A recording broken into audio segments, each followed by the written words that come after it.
Allah berfirman, in tansurullah yansurkum wa yusabbit aqdamakum. Kata Allah, hai orang-orang beriman, ya ayyuhalladzina amanu in tansurullah, kalau kamu menolong agama Allah, yansurkum, maka Allah pasti menolongmu. Wa yusabbit aqdamakum, dan Allah pasti mengistiqamahkan dirimu. Ya. Saya rasa betul, Masya Allah, ya, bagaimana menolong manusia itu membuat cepat sekali datang pertolongan Allah, Pak. Rezeki itu mengalir terus. Allah yang alirkan. Seketika kamu berada pada pertolongan saudaramu, Allah yang mudahkan. Seketika kita memudahkan urusan saudara kita. Jadi biasakan dalam sehari, Bapak Ibu sekalian, biasakan dalam sehari itu berpikir, siapa yang sudah saya tolong? Ada nggak pengemis saya sudah kasih sedekah? Ada nggak orang yang sudah saya tolong hari ini? Sehingga akhirnya kita mudah dalam berbagai urusan. Allah mudahkan, karena Allah yang punya rezekinya, Pak. Allah berikan, karena kita dititipi harta, kita geser lagi pada orang lain. Itulah sebenarnya rumus hidup. Terima, kasih. Habis terima dari Allah, kasih sebagian. Jangan dinikmati semua, Pak. Tidak cukup juga. Tidak bisa juga. Habis terima, kasih. Terima, kasih. Mau ditabung-tabung sampai seberapa itu harta, Pak. Padahal kalau dipakai menolong orang, lebih besar nanti datang dari Allah. Percaya sama saya. Saya sudah rasakan betul, Pak. Tadi pagi saya di kawasan Aditarina, di Borong sana. Ya Allah, anak-anak kodong, tidak punya harta, rumahnya digusur-gusur, tanahnya mau diambil, macam-macam. Tapi Masya Allah, Pak, mau belajar mengaji anak-anak, ibu-ibunya juga mau belajar sholat, belajar mengaji. Masya Allah. Tadi pagi kita bagi 1000 nasi box makanan, 100 tas sekolah, 300 alat tulis, 300 kasih goodie bag. Kebetulan saya membina satu perusahaan, tidak apa-apa di endorse, tahu. Kita tahu itu ayam goreng Hisana. Nah, itu kan saya dewan pembinanya, Pak. Ada itu banyak kalau kita lihat Hisana fried chicken tuh. Nah, dia yang kasih semua itu. Ini 9 Februari 4 orang dia umrohkan. 1 guru ngaji, 2 karyawan, 1 lagi saya pilih. Subhanallah. Jualan, membina. Jadi waktu saya ini sekarang, Pak, bukan hanya ceramah di masjid, tapi ceramah di kantor-kantor, di kementerian, di BPJS. Kemarin saya ceramah seluruh Indonesia, di Jakarta, BPJS Kesehatan. Apa saya ceramah mereka? Di antara yang saya ceramah mereka, saya bilang hati-hati. Saya katakan, Anda mengelola uang yang itu ada hak orang di sana. Orang bayar, cicil. Seketika dia sakit, tidak bisa didapat haknya. Macam-macam alasannya rumah sakit. Saya ceramai. Kan kita bayar BPJS setiap bulan, betul tidak? Pas sakit susah dapat kamar, susah dapat penanganan. Apalagi kalau mohon maaf sekali BPJS bintang 3, susah sekali. Tapi kalau kita ambil BPJS yang VIP, mungkin ada hulu kaki. Saya bilang tidak boleh. Justru sebaliknya, yang bintang 3 ini tolong cepat, karena pasti dia tidak punya uang. Kalau bintang 1 itu biasa, sekedar dia bayar, banyak jiwanya bayar tanpa BPJS.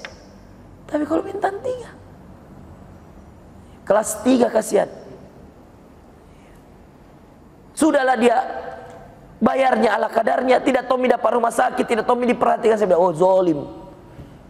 Ceramah depan direktur, nanti makan siang sama-sama sebelum pulang, ceramahi lagi sambil makan. Begitu, Pak, efeknya langsung ke rakyat. Kalau saya di masjid terus, Pak, berefek. Tapi beda efeknya Pak. Ini saya tolong banyak orang. Kemarin saya ceramah di BPJS Ketenagakerjaan, seluruh Indonesia Zoom. Direktur utamanya yang undang. Jadi 2 BPJS saya ceramai. BPJS Ketenagakerjaan, BPJS Kesehatan. Sudah semua bisa saya ceramai. Untuk mengangkat hak-haknya orang. Cobalah Pak itu, kalau kita meninggal nanti, tidak sholat meki, tidak mengaji meki, tidak bisa meki sedekah, apa yang akan menjadi amal jariah kita? Orang yang pernah kita tolong. Dia doakan ki, kalau dia punya anak, nak doakan ki itu orang nak. Hitung dulu orang yang pernah tolong saya nak. Doakan ki itu ustad nak. Dulu dia itu ustad yang bangunkan rumahmu ini nak. Doakan itu ustad nak. Dulu dia yang kasih umroh bapak. Nah sebu-sebu ki Pak, nah cerita ki ke anaknya, nah cerita ki ke cucunya. Coba. Pentingnya itu nolong orang. Pak, hadisnya Muslim, hadis sahih. Seekor anjing saja ditolong Pak. Anjing yang haus ini dikasih minum, kata Rasulullah, masuk surga itu wanita penzina. Karena dia ikhlas sayang tolong anjing ini Pak. Jangan lalu kiremehkan menolong orang Pak. Pertolongan Allah dekat dengan orang yang suka menolong saudaranya. Saya yang paling tidak bisa dilupa anak-anak Sudan itu adalah saya kan S1 Pak di Sudan. Masa-masa saya S1, ketika saya semester 5 saya pulang menikah. Setelah saya pulang menikah, semester 6 saya balik, saya jadi imam masjid. Habis itu saya mulai urus adik-adik kelas. Saya bilang, wah tidak bisa, tidak mungkin saya saja menikmati beasiswa di sini. Padahal banyak syekh, banyak guru. Saya uruslah adik-adik kelas SMA di Makassar, ada SMA-nya Wahdah, ada SMA-nya Markas Imam Malik, ada mana. Saya ambillah ijazahnya, saya urus, lulus. Ada dari Ar-Roya Sukabumi. Ya, ada pesantrennya, alumni pesantrennya Ustaz Yusuf Mansur, Darul Quran. Saya urus Pak. Saya datang ke kampus. Saya kan mahasiswa di sana. Padahal itu bukan tugasku. Tapi saya bilang, banyak ini adik-adik kelas bisa dapat beasiswa asal diurus. Tapi banyak teman-teman tidak mau mengurus, capek, bolak-balik, tidak tahu jadi gaji, tidak ada untungnya. Murni karena kita mau lihat banyak orang kuliah di Sudan seperti saya dapat beasiswa. Diurus capek. Hampir 200 orang lebih Pak saya urus. Lulus semua kuliah. Coba lihat apa pertolongan Allah Pak. Saya satu-satunya Pak. S1, S2, S3 lanjut terus, tidak putus. Selesai ke S1 dapat beasiswa S2 dan beasiswa terus. Dan kampus internasional terus. 12 tahun selesai S1 sampai S3 aku Pak. Teman-teman, ada pulang dulu. Tak 10 tahun pi baru mulai datang, tua mi baru sekolah. Ya. Dia kenapa bisa dimudah? Selesai S1 Pak, dapat tawaran S2. Selesai S2, dapat tawaran S3. Bayangkan. Saya bilang, apa ini amalanku? Kemarin waktu sidang 2022 akhir, 300 orang hadiri sidangku Pak. Dosen-dosen datang karena saya mahasiswa senior, 12 tahun kan di kampus. Tapi tidak seperti mahasiswa abadi yang S1 12 tahun. Saya 12 tahun S3. Ada temanku di Al-Azhar, Mesir, 10 tahun masih S1. Karena tidak wajib kuliah di sana. Ada temanku di pesantren dulu sama-sama dari Gontor. 10 tahun nih Pak. Baru lulus S1. Saya selesai S3, mau masuk S3. Lagi S3, dia baru selesai S1. Ya, sibuk ki bawa turis di Mesir. Cari uang. Tidak salah juga, karena bisa jadi kodok tidak mampu orang tuanya. Saya lewat jalur lain. Tolong adik-adik kelas. Oh saya berpikir, oh subhanallah. Bahkan ketika sidang datang rektor kampus, duta besar Indonesia yang ada di Sudan datang. Hadir di sidang saya Pak. Saya bilang Masya Allah. Ini berkahnya tolong adik-adik dulu. Di saat kita tidak dikenal, kita tolong adik-adik. Oh ini berkahnya. Pulang saya dakwah ke Makassar, Pak. S1 liburan pulang, S2 liburan pulang, S3 pulang. Masuk saya masjid-masjid. Ya, masuk saya, mohon maaf sekali, Pak. Geng-gengnya itu, gang-gangnya itu gang-gang kecil. Ceramah itu adik-adik main domino, tidak sholat. Saya bilang, azan, sholat dulu. Diketawai, Kak. Iya. Siapa tahu ini anak muda mau ceramah-ceramah begini. Ada dulu di pos ronda, saya ceramai, Pak. Ayo sholat. Dia bilang, pi mau kau sholat sendiri, urus akhiratmu kau. Yang kau ceramai orang tua. Dia kasih begitu, Kak. Nah, belum pernah dikenal. Sekarang baru karyawan terus ronda, Ustadz foto dulu. Saya bilang sholat dulu baru foto. Coba lihat itu, Pak. Penting tong jadi orang terkenal.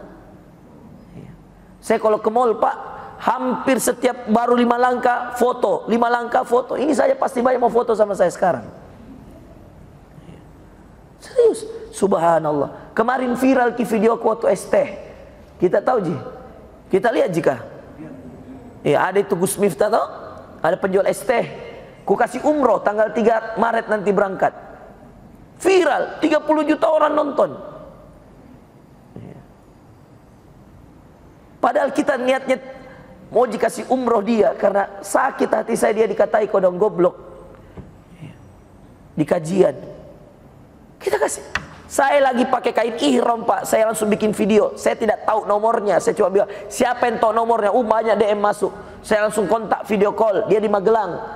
Saya di Madinah waktu itu. Perjalanan ke Mekah. Coba lihat. Kalau kita, subhanallah, saya bilang, kenapa bisa ini viral videoku? Oh, ternyata sudah ada 8 orang, Pak. Saya kasih umroh di travelku. Deng Uki, Mas Joko, ya, ada beberapa, Dandi dengan istrinya, ya, ada beberapa, Pak, 8 orang. Sudah saya kasih umur. Oh, yang 8 tidak viral, pas yang ke-9 viral. Oh, berarti nabalas ki Allah. Itu follower saya bertambah 25.000 satu malam. Travel tadinya 2.000 di followernya di Instagram, 5.000 langsung. Baru tidak henti tuh orang di video itu, Pak. Saya doa mulai dari Aceh sampai Papua ada semua itu orang. Nah bilang, Ustadz baik, semoga lancar rezekinya Ustadz, berkat travelnya. Coba makilat itu di komen. Subhanallah. Puluhan ribu orang, Pak, komen. Lancar rezeki kita Ustadz, lancar rezeki. Makanya ku tag itu video karena itu video bersejarah. Ku kasih paling atas di Instagramku. Nih. Sampaikan salam saya kepada penjual es teh tersebut, teman-teman. Melalui video ini, bismillahirrahmanirrahim, saya izin untuk mengumrohkan beliau. Insya Allah di umroh akbar saya di bulan Ramadan, saya akan berangkatkan di awal Ramadan beliau untuk berumroh.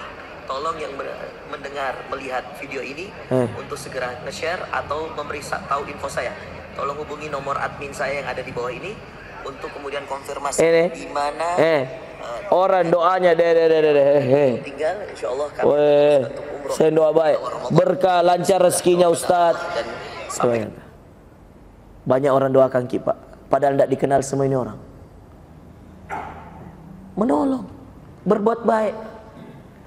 Itu penjual es teh, saya kenal? Tidak. Dia kenal saya? Tidak. Belum viral itu biar didatangi ke artis-artis, belum. Saya orang pertama yang kasih umroh langsung, Pak.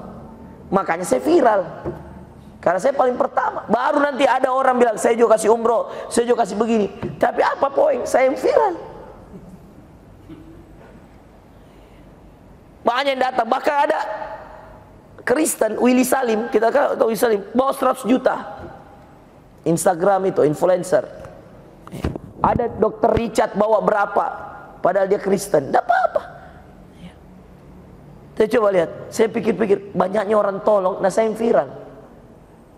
Kenapa bisa? Oh, ternyata jejak rekamnya banyak nih orang ku kasih umroh dulu.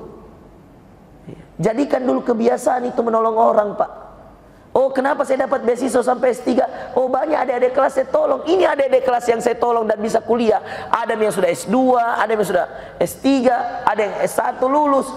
Oh, ternyata dia doakan, Kak. Akhirnya lancar kuliahku karena aku kasih lancar kuliahnya anak-anak. Coba dipikir itu.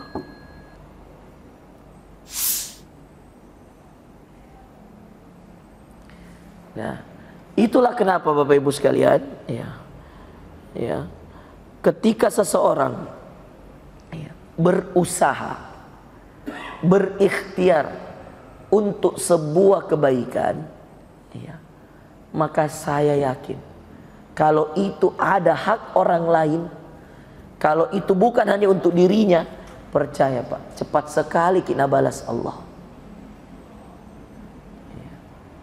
Tapi kalau untuk dirita saja kita urus, dirita saja kita pikir, maka dia bilang Allah, memang kau urus dirimu, itu kan untuk kenikmatanmu.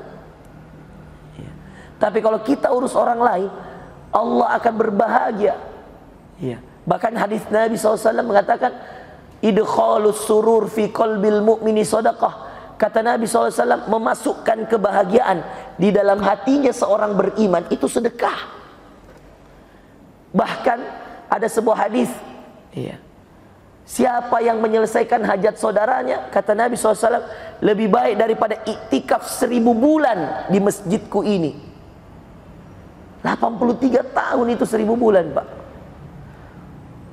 Menyelesaikan masalahnya saudaranya, kebutuhannya. Misalkan tetangga tidak ada air di rumahnya, kita bukakan keran, ambilkan selang, kasihkan air ke dia, dia pakai mandi, dia pakai wudhu, itu menyelesaikan hajat. Kata Nabi lebih besar pahalanya daripada 1000 bulan iktikaf di Masjid Nabawi, bukan di Alamin Tamamaung.